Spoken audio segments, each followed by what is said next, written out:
ng waterproof kahit sa mga celebrity.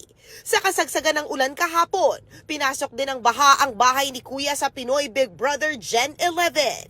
Sa post ng ilang fans na nakabantay sa live stream, makikitang may baha na sa kwarto ng housemates. Safe naman daw ang mga ito, maging ang mga staff.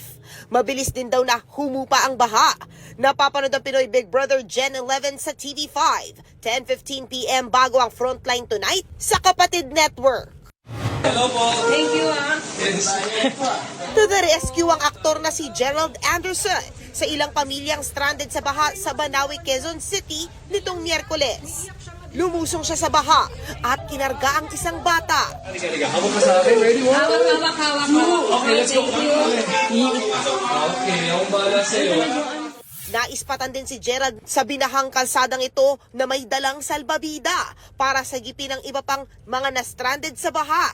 Matatanda ang naging military reservist si Gerald noong 2019. Eto ang opisina. Boom! Wasak. Ipinasilip ng online personality na si Ninong Rai ang kanilang bahay sa Malabon na naapektuhan ng baha. First time daw nila naranasan ng ganito katinding baha. Nalubog din at nasira ang mga kitchen appliances nila. Kinakabahan man sa kanilang sinapit. Positibo pa rin si Ninong Rai na makakabangon sila. Ngayon na mas maayos na ang panahon, tuloy na ang live show ng Will to Win sa araw na ito. Pero wala munang studio audience para sa kaligtasan ng publiko. Ang mga nakabook ngayong araw, marere-schedule na muna. Tuloy-tuloy ang pagbibigay ng Will to Win ng saya at pag-asa.